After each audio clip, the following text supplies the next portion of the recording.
Bienvenue au Talk Orange Le Figaro. Nous recevons aujourd'hui Michel Sapin, député et maire d'Argenton-sur-Creuse dans l'Indre et ancien ministre de l'économie. Bonsoir Michel Sapin. Bonsoir. Donc aujourd'hui, grande journée de mobilisation et de contestation du projet de réforme des retraites du gouvernement. Quelle que soit l'ampleur des manifestations et du taux de grévistes, ça peut changer quelque chose sur le projet de réforme ? Oui, parce qu'au fond, aujourd'hui, on n'est pas à la fin d'un processus, on est au début d'un processus. Et le premier conseil que je donnerais à tous les acteurs, que ce soit les syndicats, les partis politiques, j'en fais partie, ou au gouvernement, c'est de ne pas croire que tout est terminé alors que rien n'a commencé. Il y a les orientations du gouvernement, il y a les critiques syndicales et les critiques politiques de la gauche, et maintenant il y aura une bataille politique. Elle commence d'abord par une mobilisation syndicale, elle se poursuivra, c'est normal, par un débouché politique à l'Assemblée nationale et au Sénat. Mais le cœur de la réforme, c'est bien sûr le passage à 62 ans de l'âge légal de départ en retraite. On a vu dans un sondage IFOP publié au début de la semaine dans le Figaro que même si les gens sont bien sûr pas enthousiastes, ils acceptent, ou en tout cas ils se résignent à ce passage à 62 ans. Est-ce que ce point-là n'est pas d'ores et déjà acquis ? Non, je crois qu'il ne faut pas qu'il soit acquis. Et d'autant plus que les sondages eux-mêmes sont un peu contradictoires sur un point comme celui-ci. 60-62 ans et 65-67 ans.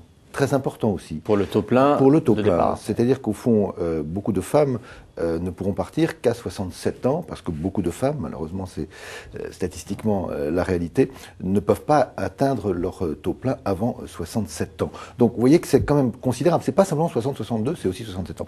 Qu'est-ce qui est choquant dans le 60-62 ? C'est pas tellement qu'on veuille repousser l'âge légal de départ à la retraite, c'est que on ne prenne pas en compte les situations de ceux qui vont supporter la réforme. Aujourd'hui, la réforme, elle est portée, elle est supportée, elle est payée par les plus faibles des Français. Or, une réforme comme celle-ci, pour qu'elle soit acceptée, il faut qu'elle soit équilibrée et que les plus faibles en soient, je dirais pas exonérés, mais en portent une faible part et que ceux qui sont le plus à l'aise dans la société française en portent une forte part. Alors, et ça, cet équilibre-là, il n'est pas atteint dans le texte d'aujourd'hui. Mais vous nous dites que le problème, c'est pas tant le report de l'âge légal, ce sont donc ces correctifs. Or, la contestation du PS, c'est précisément de dire on ne veut pas des 62 ans. Parce que, justement, les 62 ans, avec la brutalité d'aujourd'hui, sont des 62 ans qui portent sur les plus faibles. On connaît le raisonnement, il est totalement exact. Il est perçu comme ça par les uns et les autres autour de nous. Vous avez commencé tôt, vous en prenez plein la figure. Vous êtes dans des métiers pénibles, vous en prenez plein la figure, et c'est pas les quelques petits sujets d'aujourd'hui qui changent statistiquement quelque chose au problème. Je veux dire, c'est pas les 10 000 personnes qui seront concernées par les petites amodiations d'aujourd'hui qui changeront le problème. Donc il faut absolument que cela bouge sur ces sujets-là, sinon c'est une réforme d'inégalité là où il faudrait une réforme de justice. Alors Didier Migaud, qui certes aujourd'hui est Premier président de la Cour des comptes, mais qui n'a pas cessé d'être socialiste, disait hier dans Le Monde qu'il fallait jouer sur tous les critères, y compris le critère de l'âge.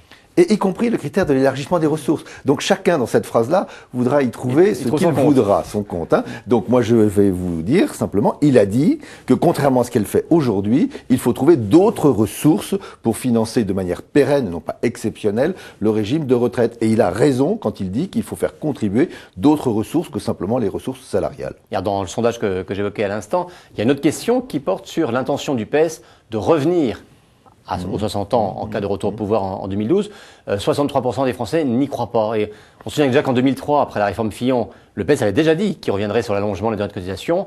On voit bien qu'aujourd'hui, finalement, la réalité l'emporte. Oui, mais je vois bien la comparaison que l'on peut faire entre l'un et l'autre. Au fond, c'est de bonne guerre de faire cette comparaison. Mais l'allongement de la durée de cotisation, ça n'est pas de même nature que le recul de l'âge légal de départ à la retraite, sans prendre en compte ni les carrières longues, ni la véritable pénibilité. C'est pas de même nature. Donc, il y a un cas où c'est une question démographique, et il y a un autre cas où c'est une question de justice. Mais donc, vous, personnellement, vous êtes d'accord sur le fait qu'il faille revenir aux 60 ans ? Oui, il faut revenir sur les injustices profondes d'un report à 62 ans du départ d'âge légal à la retraite. Alors, c'est un point technique, mais quand même important pour tous les salariés, sachant que la réforme va commencer de monter en puissance très rapidement. Oui, enfin, très rapidement. En tout cas, en 2012, elle sera enclenchée. Elle monte très brutalement, puisqu'elle se termine en 2018, là où tous les autres pays, parce qu'on fait toujours des comparaisons internationales, la France est plus rapide, le font sur beaucoup plus longtemps. Donc il y a une brutalité dans la réforme qui est proposée, une vraie cruauté dans la réforme qui est proposée, qui est tout à fait inacceptable. Mais donc, la réforme aura commencé à monter en puissance. Donc en 2012, oui, non, mais de quelques, je sais pas si c'est de 3 trimestres. Enfin bon. Ouais. Mais ce qui veut dire qu'en 2012, on sera pas encore arrivé. Vous direz, on arrête. Plein de cette réforme. Vous direz, on revient à la situation de 2010. Je redis ce que j'ai dit. Il faut absolument revenir sur les injustices profondes d'un report à 62 ans. Et ce qui aura un coût. Donc, comme nous sommes des gens responsables, nous devons en mettre en face de cette réparation de l'injustice la ressource nécessaire pour réparer cette injustice. Donc, ça veut dire qu'il faudra élargir à d'autres revenus et pas au-delà du symbole d'aujourd'hui ou du leurre d'aujourd'hui, la cotisation pour la stabilité du système de retraite. Alors, la réforme des retraites est un des éléments de l'assainissement des finances publiques. Oui, mais c'est pas simplement un problème d'assainissement. C'est l'assainissement à 20 ans, mais c'est un problème de justice immédiatement. Bon, mais il y a aussi cette question d'équilibre des finances publiques. Le gouvernement a d'ores et déjà annoncé et se prépare à annoncer d'autres mesures de rigueur, employons le mot. Détail symbolique, hier on a appris que la garden party du 14 juillet est supprimée. C'est bien? S'il suffisait de supprimer les garden party de l'Élysée pour rétablir les finances de la France, ce serait merveilleux. Mais c'est quand même un bon symbole, fallait le faire ou fallait pas le faire? Est-ce que vous pensez que ça aurait été supprimé si l'équipe des Bleus avait remporté la Coupe du Monde? Il y a un lien entre les deux, vous pensez? Non, mais je veux dire qu'il y a une forme de banalisation de la situation. Voilà. Alors, c'est un symbole comme un autre. Il vaut ce que valent les symboles, une journée. Ouais, alors, je ne sais pas s'il y a un lien avec les Bleus, mais en tout cas, cette mesure est annoncée à la suite d'une série de polémiques mettant en cause un certain nombre de ministres, d'ailleurs des sujets très différents, et dont celle la plus forte actuellement, la polémique sur Éric Woerth. Il y a un internaute qui vous demande si, pour vous, il est gênant qu'un ministre du budget, même s'il est aujourd'hui au travail, ait été en même temps trésorier de l'UMP. Ah oui, c'est plus que gênant. Je veux dire que c'est choquant. Mais ça ne date pas d'aujourd'hui. Moi, je ne veux pas trop commenter d'ailleurs ce qu'on a retrouvé dans les poubelles de je ne sais trop quel enregistrement clandestin. Ça, c'est pas des méthodes, c'est pas des manières de faire dans une société comme la nôtre. Mais il y a des faits qui étaient connus avant. Un fait que nous avons déjà dénoncé, on ne peut pas être ministre du budget et trésorier d'un grand parti. Mais celui-ci, comme tout autre parti. Ce que je dis là vaut pour M. Woerth comme ça vaudrait pour n'importe quel autre. On n'a jamais vu cela.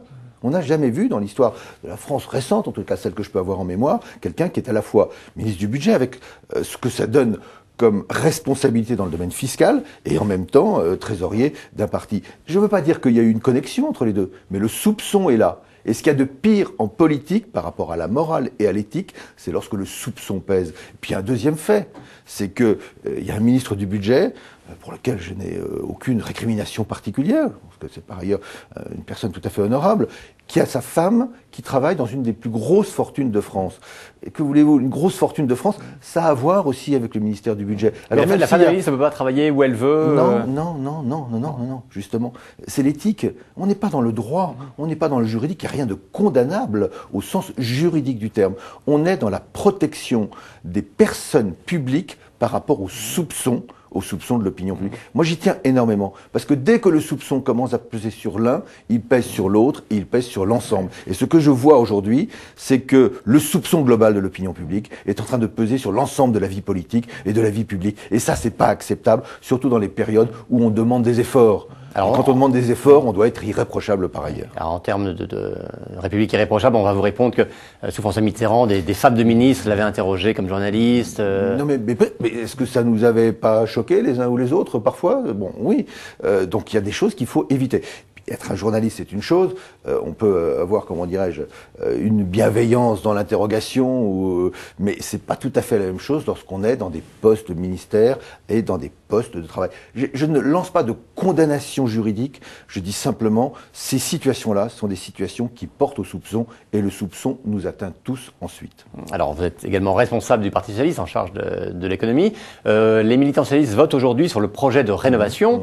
Il y a un des aspects, donc il y a bien sûr la mise en place des primaires pour désigner le candidat présidentiel, on va en parler. Il y a aussi un point qui a fait débat sur le cumul des mandats.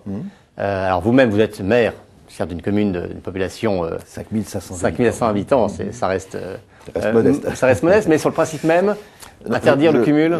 Je pense qu'il faut y aller. Donc j'ai pas de réticence sur le fait qu'il faille y aller vers une interdiction des cumuls ou des principaux cumuls. J'étais président de région. Le jour où j'ai été élu député, je ne suis plus resté président de région. Je condamne pas ceux qui sont restés présidents de région, mais je ne suis plus resté parce que j'ai eu le sentiment que je n'étais pas capable de faire à la fois bien mon travail de président et bien mon travail de député. Donc je suis pour qu'on y aille. Après, il y a la question de l'inscription dans le temps. Je ne crois pas qu'il faille faire les choses avec une trop grande brutalité. La politique, c'est aussi un combat personnel. Il y a des personnes qui incarnent ce combat-là. Il ne faut pas mettre ces personnes-là dans des difficultés immédiates qui nous affaibliraient. Donc oui, il faut y aller. Il faut d'ailleurs y aller avec la volonté de faire adopter un texte qui va pour la droite comme pour la gauche. Donc une loi en 2012. Oui aussi à une forme d'exemplarité. Ça ne me gêne pas qu'on dise qu'il faut que nous soyons nous-mêmes aussi exemplaires. Sachons-le, et c'est ce qu'a fait Martine Aubry. Sachons aussi l'inscrire dans le temps pour ne pas gêner les combats qui sont juste devant nous. Au sein du PS, vous soutenez François Hollande comme candidat à la présidentielle. On parle beaucoup d'un axe, d'une entente entre Martine Aubry, Dominique Strauss-Kahn et même Ségolène Royal. Est-ce que vous ne craignez pas que François Hollande soit marginalisé par cet axe ? Oui, je ne sais pas quelle est la nature de cet axe ou de ce pacte, etc. Bon, je ne vais pas gloser là-dessus. Je pourrais sourire en disant au contraire, ça ne le marginalise pas, ça le met en valeur. Si tous les uns sont d'un côté et que lui est, entre guillemets, de l'autre côté, eh bien, ça le met en valeur. Mais au fond, ce n'est pas ça qui m'importe. Ce qui m'importe, c'est le contenu de ce que les uns et les autres ont à dire.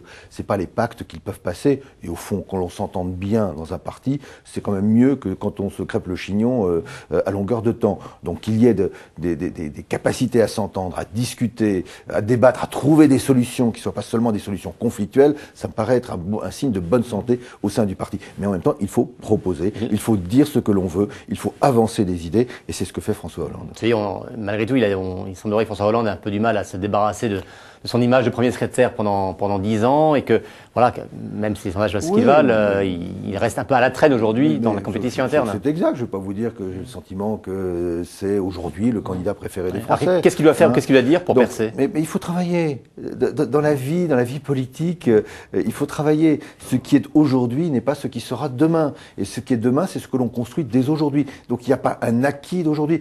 Quels seront les candidats à la candidature au sein du Parti socialiste ? Vous n'en savez rien, je n'en sais rien. Ça dépend des décisions personnelles et individuelles. Donc il faut, indépendamment de cela, travailler, proposer, construire quelque chose, le faire à l'intérieur du parti, dans son parti, en apportant sa pierre au projet du parti. Et puis c'est comme ça qu'ensuite, eh bien, l'opinion décidera et les militants décideront et au fond ceux qui participeront aux primaires décideront. Michel Sapin, merci. Et demain au talk, nous recevrons Bernard Kouchner.